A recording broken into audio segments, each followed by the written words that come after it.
Αυτό το διαβάζεις από τον άλλο Αλέκο. Σε θα διαβάσω κατηδίαν. Τα γουρούνια αυτά.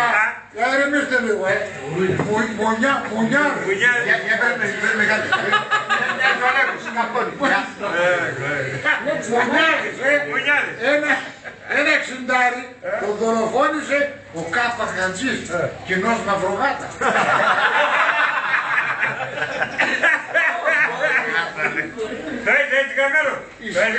Στη θέση Ζωνάκα, σε στάμπα των σκυλών, κόκκινος και γκριμός. Στο δεύτερο πενιντάρι, καλά κουβέντα. Και ύστερα από μεγάλο κυνηγητό, στην Κοβόλτα, και αφού πέρασε σχεδόν όλα τα καρτέλια, νόμος. Τα έγραψε αρμοδίως, εγώ θα το γράψω. Τα έγραψε, τα έγραψε, θα το γράψω αυτό. Τα έγραψε. Έπρεπε να γράψει μέσα στο Ηρεμήστε.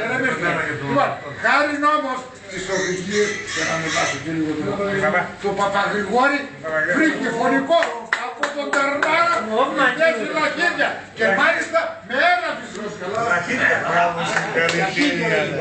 Με ένα πισρός.